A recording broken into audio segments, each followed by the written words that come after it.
দেখি ফেসবুকে মন্ত্রী হওয়ার পরে ওইটাকে নিয়ে আমাকে ট্রোল করছে। তা আমি বললাম, হ্যাঁ, এই প্রধানমন্ত্রীর পরিবারকে আগামী দিনে কে প্রধানমন্ত্রী হবে এই স্বপ্ন তো আমরা দেখতেই পারি, আমরা দেখছি এবং বাস্তবে তা হয়েছে। আমরা কি দেখিনি জনাব তারেক রহমানকে প্রধানমন্ত্রী বানাবো?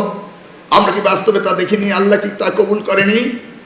আমরা কি এমন প্রধানমন্ত্রী পাইনি যে প্রধানমন্ত্রী নিরলস পরিশ্রম করে যাচ্ছেন দিন রাত্রে 24 ঘন্টা? আমরা কি গত 2 মাস ধরে তা দেখছি না?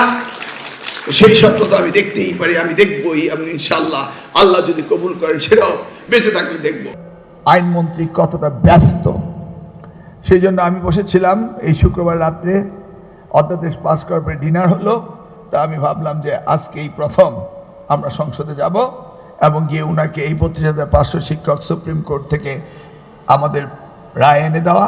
অর্থাৎ আমি কোনো প্রতিযোগিতা করব না, আমি বলবো 227 জন শিক্ষক আমি নিয়ে নেব, কোনো অসুবিধা নেই।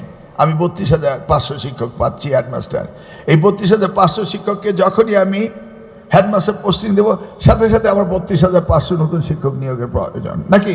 আগে তো ভ্যাকেন্ট করে, এর সাথে সাথে আবার প্রায় 10,000-এর মতো রিটায়ারমেন্টে গিয়ে আমার নিয়ারলি ইমিডিয়েটলি দরকার অ্যাপ্রক্সিমেটলি সঠিক পরিসংখ্যান হয়ে দাঁড়াবে 60,000 টিচার্সের প্রয়োজন হয়ে দাঁড়িয়েছে।